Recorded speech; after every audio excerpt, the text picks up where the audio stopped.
Oh boy, oh boy.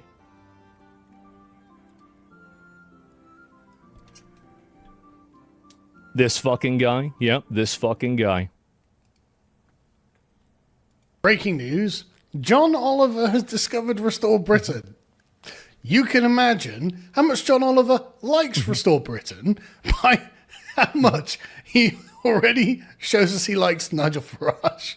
At the risk of getting a copyright strike, we're going to watch his 2-minute monologue talking about Restore Britain. And man, I mean, it's just kind of embarrassing, actually. But I found it funny, and so I thought not funny for the way he would like you to want it to be funny either. And so I thought we'd give it a watch and have a chortle along with John. And it actually gets worse, because incredibly, reform itself is now being challenged on its rights by an even newer party called Restore Britain. It enjoys the support of fascists, neo-Nazis and other extremists, with Elon Musk even tweeting, only Restore Britain can save Britain. And the fact that... And even John Cleese has been supporting Restore Britain. Seems actually Restore Britain has a wide constituency, not just confined to fascists and Nazis, John. Not that you'd tell your audience that, obviously. Restore is gaining support. Should be pretty alarming given just how poisonous its policies are. Here it is.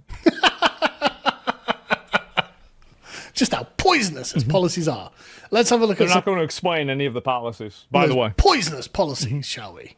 Here is their leader, Rupert Lowe, giving you just a taste. We will celebrate our Christian heritage. Poison. Utter poison from John Oliver. We're celebrating Britain's Christian heritage. Poisonous. That is an incredible frame, John. Because I think that anyone who's not a fan of yours who watches this is like, wait, how's that bad? Britain has a Christian heritage. What kind of bizarro... It's actually crazy that he's playing this as if it's like a condemnation. It's actually very positive. World are we in when an Englishman, it goes to America and he's like, by the way, this guy likes Britain's Christian heritage? You're mad. You're absolutely mad. That's totally normal. And if you think that's poison, you are demented. And the identity that built and shaped this country. Responsibility, restraint, forgiveness, duty. Oh, they sound poisonous. Responsibility, forgiveness, and duty. Yeah, I can see why John Oliver, a man who honestly comes across like someone who's constantly late for his taxes. Yes. I'm sure that duty and honor and decency and I feel like they could have picked other clips or something that sounds worse than this. I mean, this is all universally positive stuff. Traditional virtues of Britain obviously do seem like poison to you. I'm sure they do. But I think to the average person watching that, they're like, no, this is quite a good idea, actually. I like the sound of this. This is what we need. And fairness. In short, a high-trust society. That will... Oh, no. Absolute poison. High-trust society? Oh, no. To John Oliver's express positions. mean defending our culture. That will mean resisting the relentless creep of radical Islam. Nope. I'm not seeing the poison, John. This sounds completely... Seems pretty normal. Sensible. Pretty fucking normal. This sounds eminently sensible, actually. This sounds like actually the kind of party we want in charge of this country. Because I know you live in America, so you may not be aware, but this country's gone to fucking shit at the moment because of the Labour and Conservative parties, and we need a proper party, a serious party, with a leader with backbone to actually fix it. And I'm sure you'd agree with me that Nigel Farage isn't exactly a guy with backbone. No. So what's the problem? That will mean banning the burqa, outlawing Sharia law, blocking cousin marriages, and reimposing our Christian-based rule of law. That all sounds sensible. What's not good about that? Or are you for the burqa? Are you for cousin marriages? I guess we'll find out at the end of this video, won't we, John? The Britain government would legislate to ensure that no halal or kosher slaughter on British soil. That's a great idea. Have you seen how inhumane halal and kosher slaughter is? This is about creating what the Conservatives termed a hostile environment. To say, listen, if you want to live in this country, you are going to have to live according to the way we think things should be done. And if that means not just mindlessly butchering animals and letting them drain out, die slowly in full consciousness on the floor of the abattoir whilst you're saying Quranic prayers over them, or in some cases playing wolf noises to make them scared for some reason, which was really weird and evil, then that's just the way it is. And if you don't like it, there are other countries in which you can play all the wolf noises you want as you slaughter sheep, right? That's the way that is. And I think that's a good idea. I completely support it. This is Britain, and we will... And look at that. Whoa! What? Kosher slaughter isn't any better. They're both awful. They're both ancient Middle Eastern ritual practices that shouldn't be here because we're not a we're not an ancient Middle Eastern country that, for some reason, can't ever change its mind on something. We're not... True. That. Exactly. And so we are going to change our mind on this, and that's what Rupert Lowe is putting forward here. And millions of people saw this and was like, "Yep, that sounds amazing. That sounds genuinely amazing." do things our way. We're going to do things our way. Go on, John. Let's see you. Look at that! Look at that absolute expression. You can see John Oliver's going to give us a really sensible and serious take in response to that. Surely he will. Rupert Lowe explains. Prior to this in that video, the country has real problems. To get Britain back onto the feet that it needs to be on, so its own standing in the world will be as it was, and so that we will be happy with our country, we've got to do a bunch of things. John Oliver's response... Oh, fucking spare me, Rupert. Why? Like, oh, spare me, as if Rupert... Well, it's because they make the argument to being absurd. They say, like, oh, this isn't even really what's happening. This is the denying reality part of it. I think that's clearly what's happening, right? Is what? Fuck this guy's response. He's constantly engaging in house. Yeah, he's like the British Stephen Colbert. Also, did he marry his cousin? Like, what are we talking about here, John? Is like, why spare you? Why? What are you talking about? Nothing that he has said there is bad or wrong. Fucking spare me, Rupert. This fat fucking twat, honestly. Is he really? I don't think. Is he fat? Is John Oliver fat? You just can't get over how there's an audience for John Oliver. And while it is clearly not the most important thing there, for the record, the culture, heritage and identity that shaped Britain was literally built on cousin marriages. Yeah. Oh, was it? Yeah. So British culture is nothing without cousin marriage. Like, of all the things, John Oliver, of course, has been wildly critical of the monarchy in the past, obviously. And now he's coming out to defend them on the basis that Muslims also marry their cousins. Now, just to be clear, there actually isn't very much cousin marriage in the British monarchy, at least not first cousin, but I mean, with European monarchies. I mean, like, look, okay, let's not even get into that. You shouldn't marry your cousin. Yes, there's some issues with that, but that's bad too. Like, I would say that all of it is bad. And also, like, okay, yeah, we used to do this. Does that mean that we always have to do this? Oh my God. Like, you know, you get like sixth cousin removed, you know, like, okay, technically. In, you know, what about second like cousin? 7 or 8 jeez, dude. things out. Like, for example, I think Elizabeth is something like the 7th cousin of Prince Philip. But, like, that's a really, really quite distant lineal connection. And this is the same with European monarchies all over Europe. But they're not the Habsburgs, right? Yeah. But John Oliver is acting as if, one, they are, and two, this is representative of the way that the average person in Britain is. People in Britain don't marry their own cousins. And actually, when Rupert Lowe's like, not being one of the royals, I didn't marry my own cousin, and I don't think we should have cousin marriage here, John Oliver's like, well, hang on a second. That's against the Muslims. No, we should have cousin marriage. Leaps to the defense. Why ban cousin marriage with the monarchy as well, John? If yeah, wouldn't that be the solution? Like, in my opinion, like, obviously cousin marriage is very bad. Of course it's bad. It's problematic. So wouldn't the solution be just get rid of all cousin marriage? Duh. Of course. we have to. You fucking libtard twat. Why would you be defending cousin marriages to own the chuds? Like, that's a deeply embarrassing position for you, isn't it? Defending the monarchy, defending Muslims, defending cousin marriage, because Rupert Lowe thinks these things are wrong, and therefore if Rupert Lowe thinks they're wrong, you have to say, no, actually, they're good.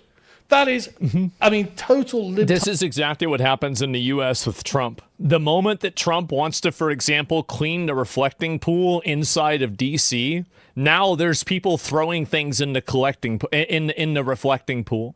There's no reason for this at all. There's no even impact of this at all. This is crazy. hard brain from John Oliver, but nothing less than what I expected. Nothing less. It's been a pretty crucial part of the whole process. Yep. Really, cousin marriage is a crucial part of British We need cousin marriage. culture, is it? Of course. John? Really, are you standing on that? Are you going to literally shit on your own country, saying we are the product of They're cousin so marriage as if we are obnoxious. Pakistan? Like that's really are. demented. That is so obviously false. Right? It's so obvious. And even if, like, the Queen married someone who's like ninth cousin removed or whatever it is, that doesn't mean. Wouldn't that be bad too? Wouldn't they both be bad? Like, here's a good example of this, right? Is like the age of consent, right? If you go back 200 years, you're going to see people getting married and having relationships at like 13 years old. Does that mean that we should let people come across now and have relationships with 13-year-olds? No, of course not. Just because that we had this happen 200 years ago. It's stupid. Everybody knows this is stupid. That's what the country's built on, you freak. You actual demented traitor. Like, genuinely baffles me that you thought this was a good defense. Like, okay, he's going after Muslims, he's going after kosher slaughter, he's going after the Christian heritage, he wants to fix the country and protect the country. Yes, we'll get him on the cousin marriage. Right? That's where he's weak.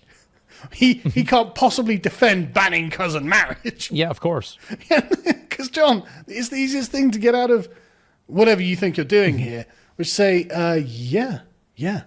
ban cousin marriage for the royals as well. It is. That's all you have to do. You can just ban that. And then he's being completely consistent.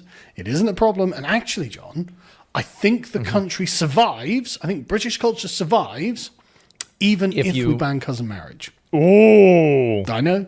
That's a It's tough shot one. in the dark. It might just work. John Oliver's fighting the copium wars. Well, I think that what they have to do, again, like, this is what they do in a lot of cases, is that whenever people like John Oliver don't have arguments, they call people names and then they play what those people are saying as if just the act of saying that is unthinkable. They never actually present any counter arguments or any expectation of like why something like that is wrong.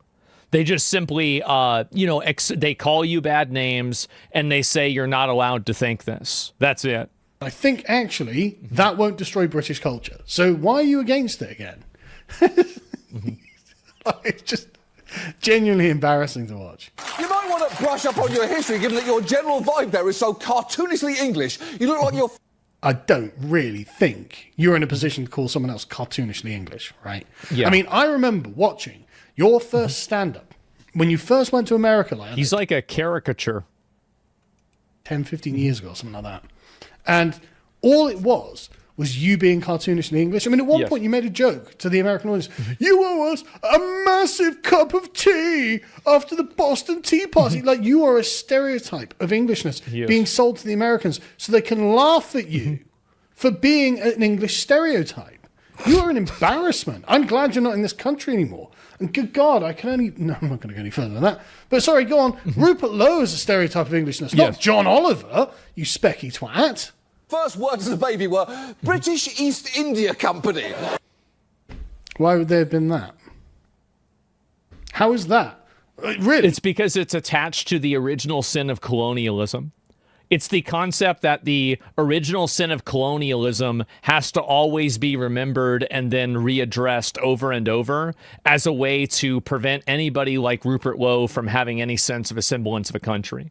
That's the reason why. It's obvious. Of all the things to say that represents Britain, it's the East India Company that does it, is it? That's a weird take, John. That's a weird thing that you associate. That's the reason why they fix on it all the time. First thing you associate with Britain is the East India Company. Okay. The point is... No, the point is, John, right? Your entire shtick is incredibly played out. After stealing it from John Oliver, and it was played out with him, take an issue, a complex issue that has many arguments for and against, ignore almost everything about it, take one thing completely out of context, make the whole thing about that, and then train your audience of clapping seals to go, look at that, because of nonsense, right? That's your entire shtick. It's not about engaging with the issues. It's not even about making funny jokes, because you are not funny, right? Bad news. You're not actually funny. This is not a shtick that's played out well, and this is why you're like the last of these late night hosts, I think. Like, loads of them have been cancelled, and they must be looking at you going, well, I mean, I guess his numbers are better than the rest because he's the caricature Englishman who the Americans get to laugh at, but even he must be on borrowed time, right? With reform, I think a lot of the late night show hosts, the reason why they're failing is because they're all doing the same show. Like, whenever you had, like, for example, John Letterman, whenever you had, like Conan O'Brien, etc., those people, at least there was a distinction between the shows. You can go and watch John Oliver, Stephen Colbert, or anybody else, and all of those people are going to say the exact same thing. They're all going to say the same thing in the same way every single time. I like Conan. Well, that's the point, right? Is that, like, that's the reason why the shows are failing. It's because it's the same thing that happens over and over and over. Does Bill Maher count? I like Bill Maher. I do. On the rise and Restore pulling it even further to the right. Britain risks heading in a very dark direction. While Thank God. current polls suggest Labour has a lead, that may be partly because Restore, the ultra-far-right party that, remember, is going to save Britain from kosher butchery. Yeah, actually, John, I know this sucks to think about, but actually, halal and kosher slaughter is a surprisingly large percentage of the slaughters that go on in this country. Really? And have you ever watched it? Have you ever watched it? Now, I can't show you a video of it. I could clip in a video of halal. It's whenever they slit the throat of the animal while it's, like, bleeding out, and they read it a prayer, right? I think that's what happens. Kosher slaughter. It's something so basically like the that. same process. I could clip it in, except it's so fucking horrific and so gory, I think YouTube would take the video down. So I don't want to show it. I could find it on Twitter. I could go to a platform that isn't YouTube and find a video of it. Yeah. But I don't want to because I'll probably get a strike because it's so unbelievably horrible that it's barbaric, really not very tolerable to watch. And I appreciate that, okay, it's not you being halal or kosher slaughtered, but it is something that is. It is suffering that is unnecessarily permitted in our country. And I'm actually not for the permission of unnecessary suffering, John. If you can even imagine a perspective that's not your own. Is siphoning off votes from Reform. So, great, Andy Burnham wins and there's not a problem for you. Isn't that good? Aren't you in favour of Labour winning? I mean, I can't imagine you being in favour of anything else. Yeah. Anyway, John Oliver. It's worse than slaughterhouses? Yeah, I kind of Just an understand it, just not a insufferable whole mole lot. person. Like he goes to America to play the most caricatured English person and acts as if he's not exactly what he accuses Rupert Lowe of being. But this was a good point by NPRG here.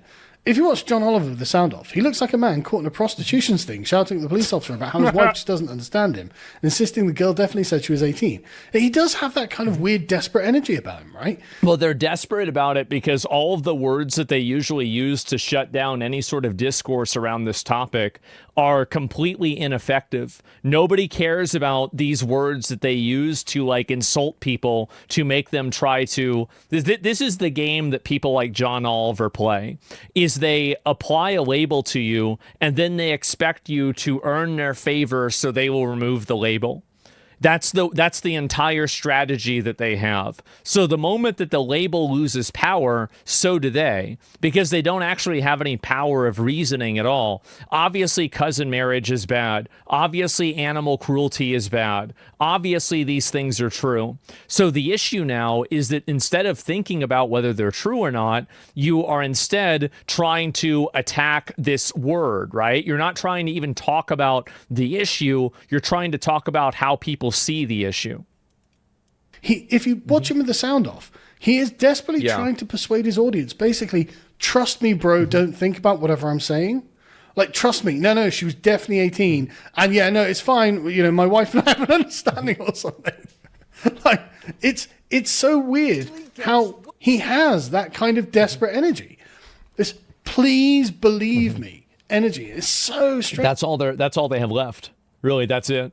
And I hadn't noticed it until I saw this tweet. But now I have noticed it, and I can't fucking unsee it. Well, they're extremely desperate because all of the other forms of, like communication, they've all failed, right? They can't communicate and they can't get people to listen to them in any other perspective other than that, right? That's the only thing that they can do is call you names and then try to use moral high ground arguments. And I think that they're losing the moral high ground really, really fast. Like, again, I think the rape gang inquiry is the best example of them totally losing and ceding the moral high ground.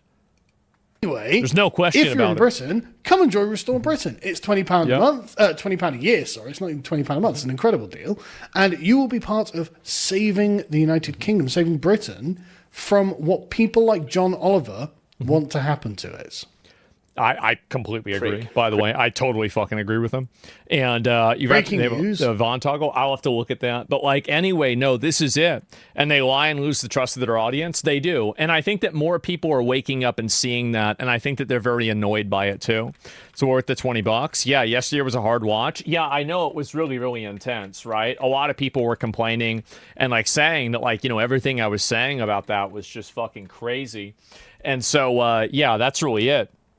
I think people can misunderstand other culture too. Unfortunately, people commit crimes where they have a lasting effect on the reputation of their culture, good and bad. I don't think that this is cultural. I don't think in any culture it is normal or justified to be like a rapist or something like that. It's extremely uncommon or anything else. So, yeah, Restore Canada next. Yeah, I know, right? There has to be a lot of examples of that. And the right does the same shit. I know.